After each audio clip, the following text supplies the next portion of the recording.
Al cierre de los mercados vamos a ver cómo se han comportado. Judith García, buenas tardes. ¿Qué tal? Buenas tardes. Pues el IBEX 35 rompe con 7 semanas consecutivas de ganancias. Ha contribuido a ello las caídas de este viernes al cierre abajo un 0,59%.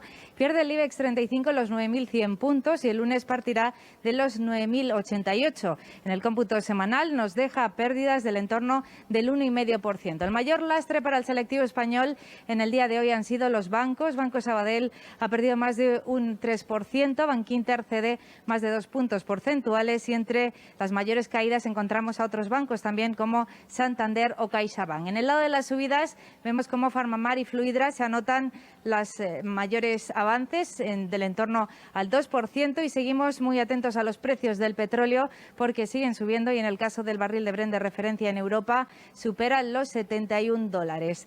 Todos estos datos, todos estos números los vamos a analizar hoy con la ayuda de José Luis Herrera. Él es analista de Banco Vic. ¿Qué tal, José Luis? Muy buenas tardes. Hola, ¿qué tal, Judy? Muy buenas tardes. El dato del día, o quizá el dato de la semana, porque ya hemos hablando varios días de él, era el dato de empleo de Estados Unidos, que lo conocíamos a las 2:30, ha quedado peor de lo esperado, sin embargo, Wall Street se lo ha tomado bien. Así es, dato de empleo, dato de paro y de creación de empleo, que recordemos que se publica el primer viernes de cada mes en Estados Unidos. Por un lado, el dato de paro ha sido algo mejor de lo esperado, pero por otro lado, pues el dato de creación de empleo ha estado ligeramente por debajo de las expectativas. Esto que a priori debería haberse visto como algo malo, en realidad el mercado lo ha cogido de forma positiva. Hemos visto cómo las bolsas, los bonos han subido, ha retrocedido el dólar. Y la explicación a esto pues es porque existía ciertos temores a que si vemos una recuperación de la economía, un recalentamiento mayor de lo inicialmente previsto, podría haber más posibilidades de que la Fed, la Reserva Federal, endurezca su política monetaria, abandone la política acomoditicia que el mercado, con la que el mercado por el momento se siente cómoda y realmente, pues bueno, lo que hace es apuntalar de alguna manera, pues esa situación que tenían las bolsas previamente, que lo que hacen es retomar su tendencia. Esto es lo que pasa en Wall Street, también influye en Europa, por supuesto. El IBEX 35 hoy ha acabado en rojo, rompe con esa racha de 7 semanas consecutivas de ganancias. ¿Era necesario un respiro? Bueno, no siempre se sube de forma lineal. Realmente una semana con ligeras pérdidas, es verdad que abstrayéndonos del entorno general que hemos visto en Europa, pero una semana de ligeras pérdidas después de 7 semanas alcistas, por el momento pues no es todavía razón para preocuparse. Afortunadamente el cierre se ha producido por encima de los 9.000 puntos, que es un nivel psicológico, mientras no se pierda incluso los 8.700 puntos, hablamos de niveles de IBEX 35, pues no habría razones para pensar en que no haya una continuidad de la tendencia. Desde luego el IBEX pues, está muy ponderado por sectores como el bancario y pues cuando el sector bancario se toma un respiro es difícil que veamos un cierre positivo de selectivo. Ya que hablas, José Luis, de sectores, te voy a preguntar por el eléctrico, porque esta semana ha sido una semana especialmente dura en bolsa para compañías como, por ejemplo, como Endesa, que hoy ha terminado en positivo, pero en la semana ha perdido casi un 8%. ¿Cómo ves al sector? Ha sido uno de los sectores también que han lastrado al IBEX, de los más penalizados. Lógicamente existe la intención por parte del Gobierno de limitar las retribuciones de las compañías eléctricas, los excesos de retribuciones de fuentes nucleares y de fuentes hidroeléctricas y pues en un intento de hacer bajar el recibo de la luz y eso lógicamente tiene un impacto. Al final son compañías que tienen ingresos recurrentes, ingresos muy estandarizados, muy planificados, todo lo que suponga un cambio en las reglas del juego pues tiene un impacto. Y no olvidemos además que se suele decir en el mercado, ¿no?, que todas las compañías que conforman el sector eléctrico, gasísticas, forman parte de un sector defensivo, que cuando el mercado está claramente al alza o con fortaleza pues suelen comportarse un poquito peor y eso es un factor también lógicamente que influye, al igual que cuando el mercado cae pues suelen tener un mejor comportamiento por ese carácter defensivo. ¿Y qué podemos decir de los valores turísticos? También han sido noticia esta semana.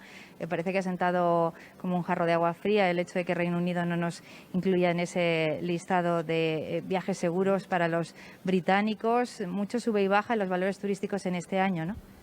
Sí, otro sector que ha sido muy penalizado y que sigue siendo muy penalizado. Es verdad que al final el flujo de turistas británicos es muy importante, es uno de los mayores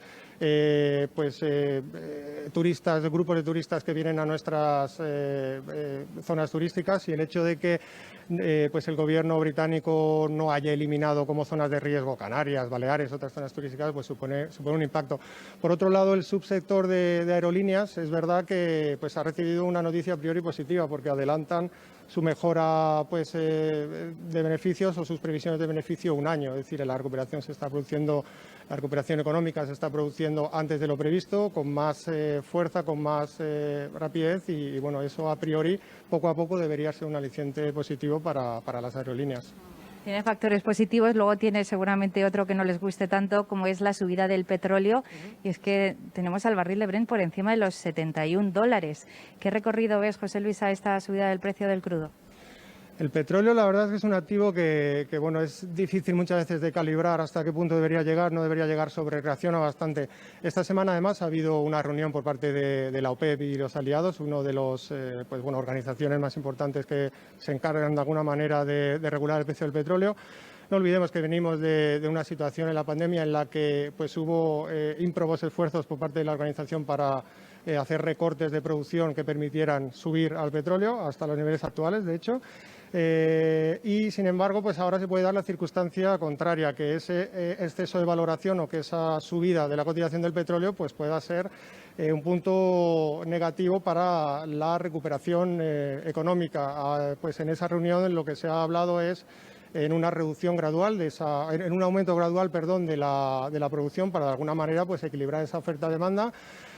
Hay dos factores, además, aquí a tener en cuenta. Por un lado, en Estados Unidos la producción de esquisto está en niveles que no han alcanzado el previo a la pandemia, es decir, no se suman a producir, pues al igual que en otras ocasiones cuando había una subida del precio del petróleo. Y no olvidemos que hay un actor importante como es Irán, que una vez que se ha desbloqueado pues, por el cumplimiento de los acuerdos del pacto nuclear, pues podría empezar a sumarse a la producción de petróleo, y estaríamos hablando de en torno a 1 millón de barriles diarios, y eso sí que podría hacer pues de alguna manera que ese problema que ha habido con la oferta, pues al no haber una suficiente producción, pues bueno, que se hubiera mitigado de alguna manera. Varios ingredientes que influirán en el petróleo y que se lo contaremos. Gracias, José Luis, por este análisis. Y nosotros recordarles que la semana que viene los mercados nos trae una agenda repleta también de citas, como una nueva reunión del Banco Central Europeo o una reunión del Comité Asesor Técnico del IBEX, que decidirá sobre las compañías integrantes del selectivo español. Gracias, Judith, lo contaremos aquí.